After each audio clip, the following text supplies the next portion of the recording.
report contains discussions of racial discrimination, sexual assault, torture, lynching and other forms of extreme violence. The report contains unedited historical quotations and photographs of white supremacist hatred, torture, lynching, autopsy, and other forms of graphic violence. Introduction. African Americans have pursued equal political participation since before the Civil War. But the federal, state, and local governments of the United States have suppressed, and continue to suppress, black votes and black political power. The United States did not explicitly prohibit states from discriminating against black male voters until almost a century after the nation's founding, and it denied black women this protection from discrimination for nearly a half-century more. 2. The United States amended the Constitution to protect the voting rights of American citizens against racial and gender discrimination. For African Americans, this right existed only on paper for most of American history. Terrorized black voters with violence to prevent them from voting, while federal, state, and local governments ignored the violence, failed to prosecute offenders, or participated in the violence themselves. 3. States, especially in the South, passed vagrancy and curfew laws to criminalize African Americans, strip away their right to vote, and prevent them from organizing politically. 4 states found legal loopholes for the voting protections in the U.S. Constitution, including literacy tests, poll taxes, and other devices used to prevent African Americans from voting in elections. 5 states also barred African Americans from serving on juries. 6, effectively denying African Americans other opportunities to serve in civic and public life. Actions secure the power of white supremacists in local, state, and federal government, allowing them to block hundreds of civil rights laws and rewrite many of the country's most important pieces of legislation to exclude or discriminate against African Americans. Centuries, as black activists struggled and made advances towards equal political participation, federal, state, and local governments throughout the United States continued to pass laws, issue court decisions, or take actions to smother black political power. 8. Years, the Supreme Court has issued decisions eliminating the protections of the Voting Rights Act. 9 As federal, state, and local officials have continued to take actions that impair African Americans' ability to vote and express their political voice. Despite the historical advances African Americans have made in political participation, African Americans remain underrepresented, both in elected office 10 and in the policies enacted to meet black communities' needs. 11. California imposed similar restrictions on black political participation throughout its history. 12 Though California professed to be a free state when it joined the Union, white and African Americans did not possess the same freedoms. Refused to ratify the 14th and 15th Amendments for nearly a century. 13 And it built many of the same barriers to black political participation as those used in the South, such as poll taxes, literacy tests, and the disenfranchisement of people convicted of felonies. The state also enacted other legal barriers, such as its law banning any non-white person testifying in any court case involving a white person. California eventually eliminated many of these restrictions. 16 Its adoption of these discriminatory practices has had long-standing effects on black political participation, representation, and the current inequalities that persist within the state. 17 This chapter begins in Section 2 by discussing the long history of white officials portraying black political participation as a threat to undermine black political power and maintain racial subordination. He discusses the early history of black political participation, from America's founding to the end of Reconstruction. V describes the many devices that local, state, and federal officials have used to suppress black political power, as well as the voting rights legislation that the United States and California have enacted after centuries of black sacrifice and struggle. Chapter ends in Section 6 by describing the consequences of both past and present efforts to suppress black political participation. The exclusion of African Americans from political power have produced deep inequalities in the policies that shape America and the lives of African Americans. Political demonization of African Americans. Politicians have long portrayed black political participation as a threat in order to undercut black political power and maintain the racial hierarchy of enslavement, even after emancipation. 18. After Reconstruction, white Southern Democrats used fears of black political power to propel themselves into office. For example, in 1870, West Virginia Democrats used the ratification of the 15th Amendment to provoke fear that African Americans would threaten the white man's government. After Democrats won the governor's seat and control of the state legislature in West Virginia, one Republican observed that hostility to Negro suffrage was the prime element of our defeat. 1901, the president of the Alabama Constitutional Convention warned against the menace of Negro domination to justify the state's efforts to establish white supremacy in this state. 22. Politicians continued to employ the same tactics throughout the 20th century and into the 21st century. Despite the nonviolent protests led by Dr. Martin Luther King, Jr. and others during the civil rights movement in the 1950s and 1960s, white Americans portrayed black civil rights activists as violent rioters and criminals. 3. Exploiting this racist imagery, then Senator Richard Nixon promised law and order during the presidential campaign of 1968, preying on white fears of societal upheaval amidst the civil rights movement. This move contributed to Nixon's victory in the 1968 election, beginning what became known as the Southern Strategy, the Republican strategy to win votes from the South by appealing to the racial prejudice of white Southerners. 25.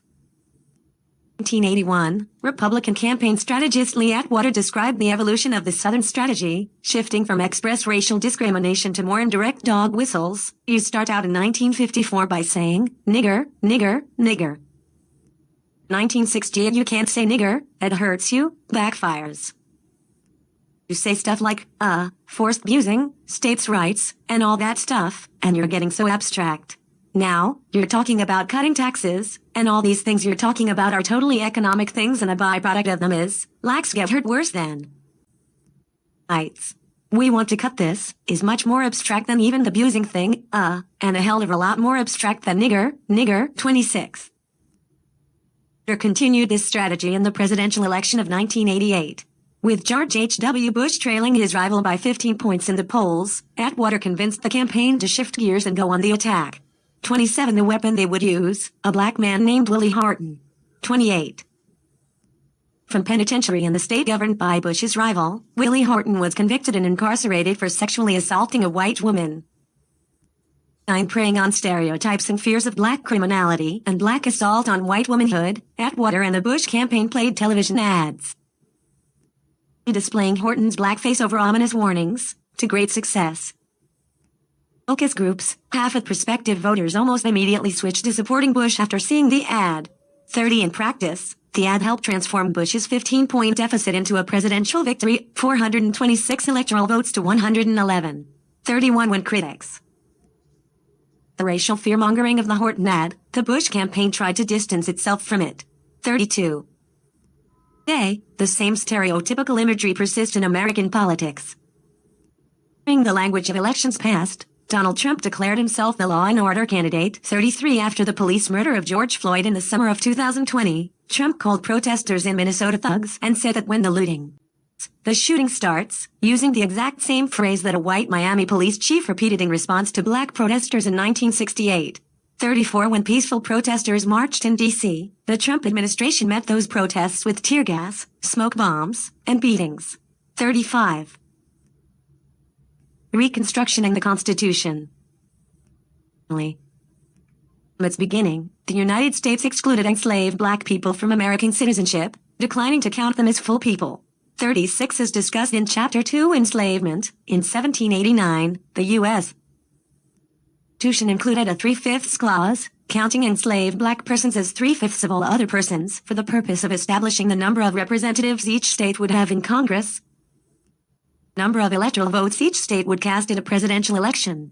37.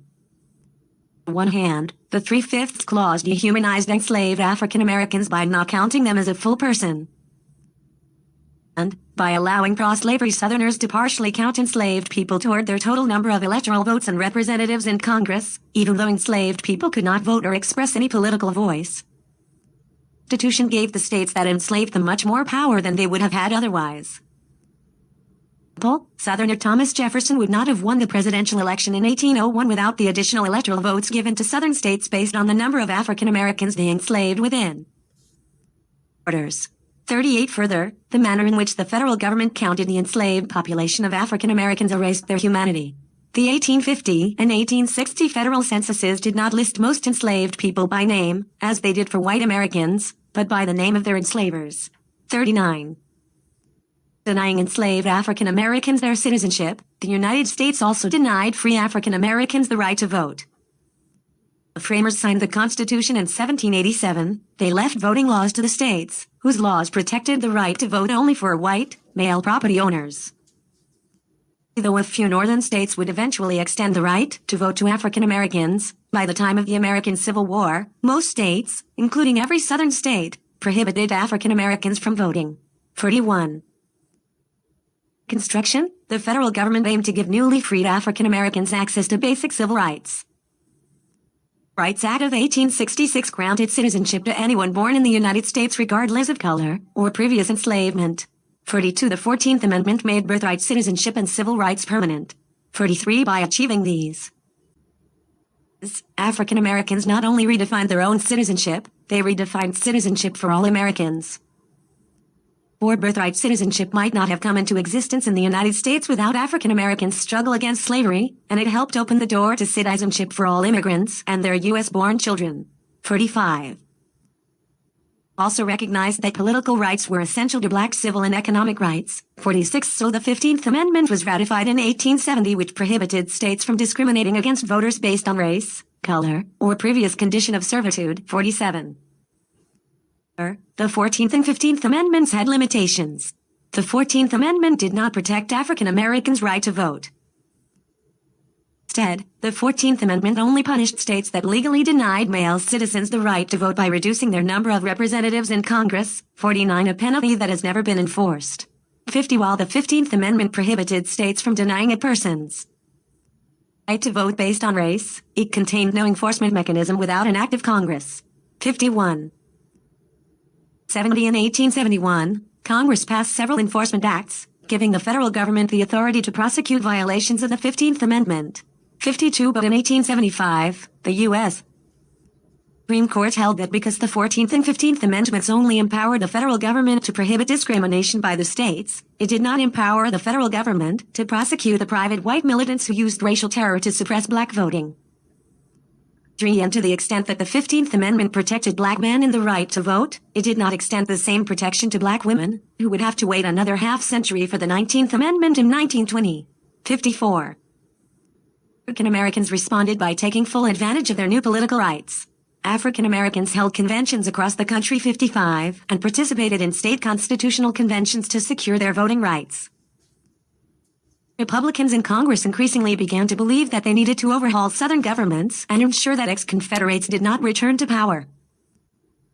And as a result, Congress passed a series of laws from 1867 to 1868 called the Reconstruction Acts, which required most ex-Confederate states to hold constitutional conventions and write new state constitutions acknowledging black civil rights. 58. Reconstruction Acts guaranteed black men the right to vote for constitutional delegates and on the new constitutions.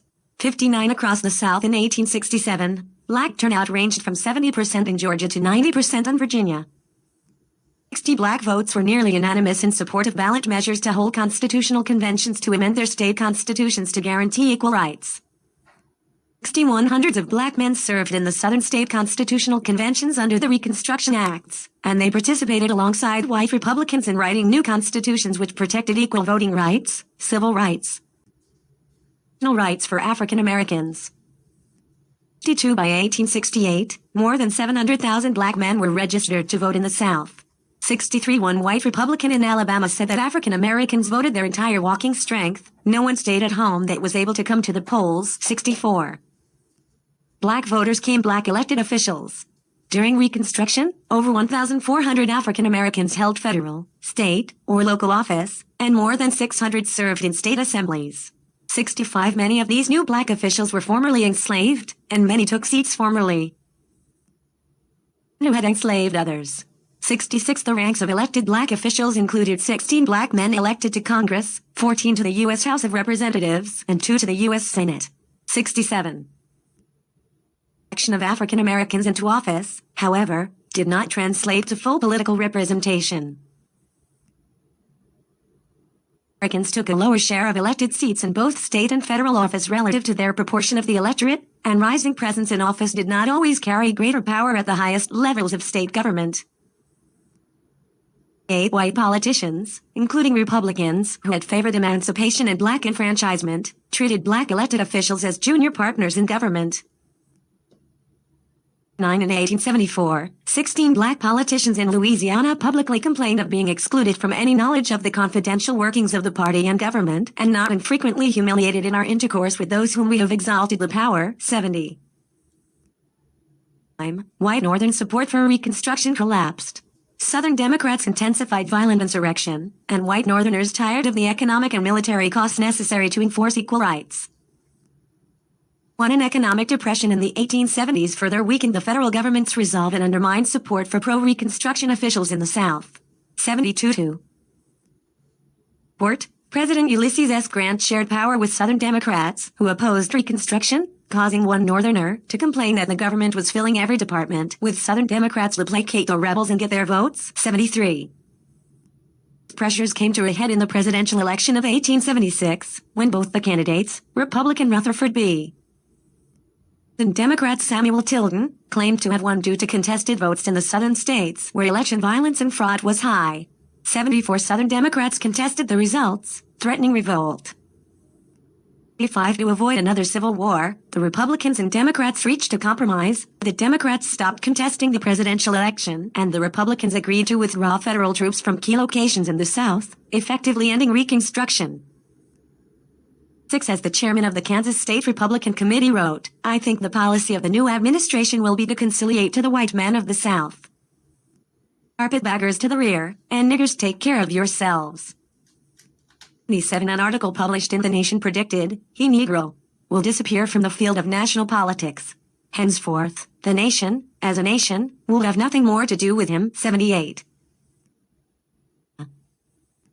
State of California entered the Union in 1850, and its constitution proclaimed that neither slavery, nor involuntary servitude, unless for the punishment of crimes, shall ever be tolerated in this state. But that very same document gave only white male citizens the right to vote. 80 From the beginning, freedom in California meant something different for white and black Californians. In Chapter 2, Enslavement, despite California's prohibition on slavery, enslavers forced hundreds of enslaved African Americans into the state. California became one of the few free states to pass a fugitive slave law, authorizing and even enforcing the ability of white Californians to kidnap and traffic black Californians to southern enslaving states. 82. Free black Californians faced other restrictions on their ability to participate in civic life. Banned African Americans and other non-white people from testifying in court against a white person. 83 In some cases, this law allowed a white man to get away with murder. In 1854, the California Supreme Court returned the murder conviction of a white man because he was convicted based upon the testimony of Chinese witnesses. 84. Murder conviction, the California Supreme Court explained, in using the words, "no black, or mulatto person, or Indian shall be allowed to give evidence for or against a white person," the legislature did the most comprehensive terms to embrace every known class or shade of color, as the apparent design was to protect the white person from the influence of all testimony other than that of persons of the same caste. 5 Admitting that California designed the law to protect white defendants from justice, California's Supreme Court defended the law as a matter of public policy, warning that allowing any non-white person to testify would admit them to all the equal rights of citizenship. I'd soon see them at the polls, in the jury box, upon the bench, and in our legislative halls, a prospect that the court viewed as an actual and present danger. 86. Drew public attention to the law and its effects on black Californians. In 1861, a white man named Rodney B. Skell robbed a black-owned business. 87 When George W., a black barber, complained to the police, Skell shot and murdered Gordon in his shop. Skell's murder trial, his attorneys used California's ban on non-white testimony to exclude the prosecution's key witness, hiring 2 hairologists who examined the witness's hair under a microscope and claimed that the witness had African blood in his veins. Consequently, the court excluded the key testimony, resulting in Skell's conviction for second-degree murder, rather than first-degree murder. 90. A local newspaper called the case a mockery of justice in one of the most deliberate and cold-blooded murders that ever disgraced California, even in her rulest and most lawless days.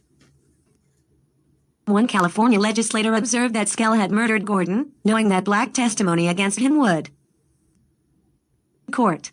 92 Another legislator proclaimed that the law banning black testimony served as a legislative license for the commission of crimes. 93 Though the Skell trial generated a firestorm of controversy, California's legislature refused to change the law that year. 94. Black Californians suffered crimes without recourse to testimony and justice in court. Howard, a white man, stole from a black laundryman named Albert Grubbs. Grubbs testified and helped secure Howard's conviction for grand larceny.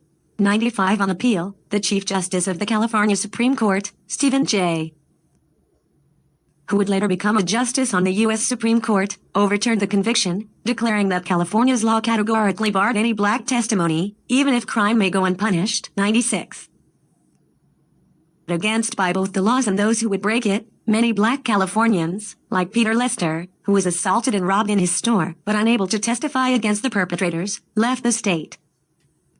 7 from San Francisco alone, some 200 black families, a substantial portion of the 4,000 total African Americans who had settled in California between 1850 and 1860, 98 left during the 1850s in a mass exodus to British colonies in what is now Canada. 99. California designed the law to protect white defendants from justice. California's Supreme Court defended the law as a matter of public policy, warning that allowing any non-white person to testify would admit them to all the equal rights of citizenship.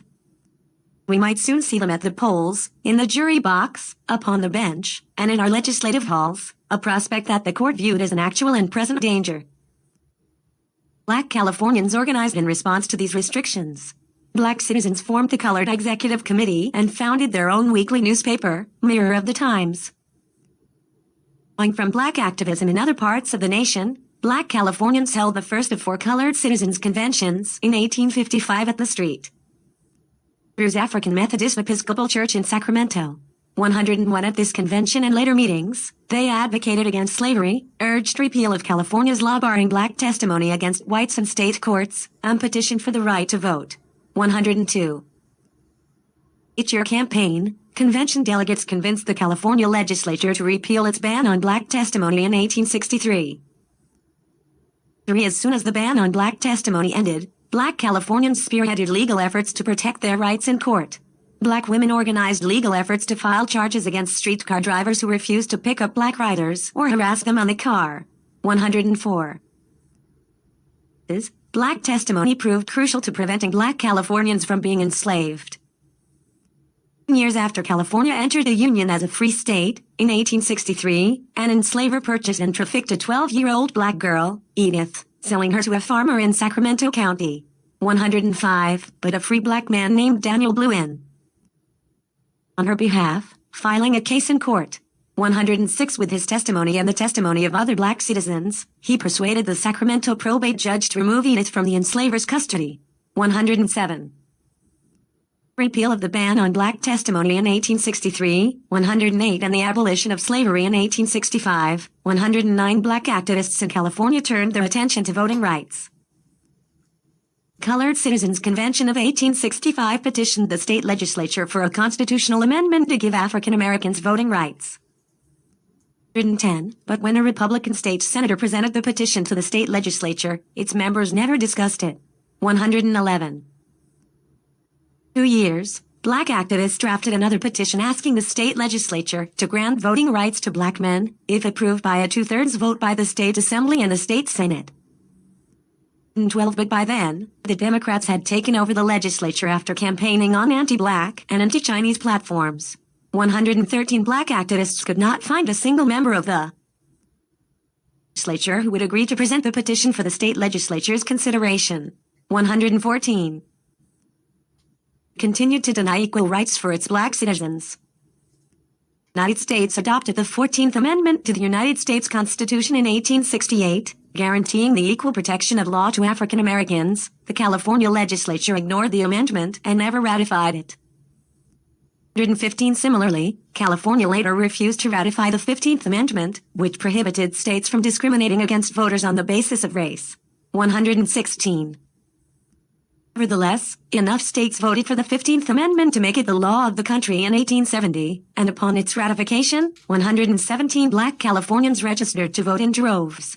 118, but California officials openly refused to abide by the 15th Amendment. 119 California's Attorney General Joseph Hamilton instructed county clerks not to register black voters until Congress passed legislation commanding them to do so. 120. Black Californians and their allies protested in response. In some areas, county clerks caved to public pressure and eventually permitted Black Californians to vote. 121 others resisted more firmly. In Southern California, Louis G. was the first Black Californian in Los Angeles who tried to register to vote.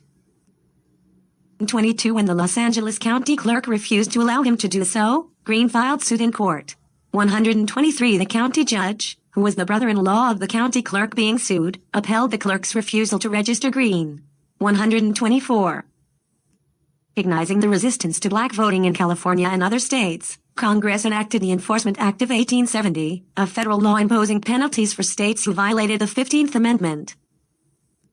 5. Only after the passage of this law did California officials submit and allow black men to register to vote. 126. It would take California another decade to change its constitution to partly conform to the 15th Amendment's requirements in 1879, 127, and nearly another century to formally ratify 14th and 15th Amendments to the U.S. Constitution in 1959 and 1962, respectively. 128. Voters on the basis of race. 116. Nevertheless, enough states voted for the 15th Amendment to make it the law of the country in 1870, and upon its ratification, 117 black Californians registered to vote in droves. 118, but California officials openly refused to abide by the 15th Amendment. 119, California's Attorney General Joseph Hamilton instructed county clerks not to register black voters until Congress passed legislation commanding them to do so. 120. Black Californians and their allies protested in response. In some areas, county clerks caved to public pressure and eventually permitted black Californians to vote. 121 others resisted more firmly. In Southern California, Louis G. was the first black Californian in Los Angeles who tried to register to vote. In 22, when the Los Angeles County Clerk refused to allow him to do so, Green filed suit in court. 123, the county judge, who was the brother-in-law of the county clerk being sued, upheld the clerk's refusal to register Green. 124. Recognizing the resistance to black voting in California and other states, Congress enacted the Enforcement Act of 1870, a federal law imposing penalties for states who violated the 15th Amendment. 5. Only after the passage of this law did California officials submit and allow black men to register to vote. 126. It would take California. California continued to deny equal rights for its black citizens. Its states adopted the 14th Amendment to the United States Constitution in 1868, guaranteeing the equal protection of law to African Americans. The California legislature ignored the amendment and never ratified it. Similarly, California later refused to ratify the 15th Amendment, which prohibited states from discriminating against voters on the basis of race.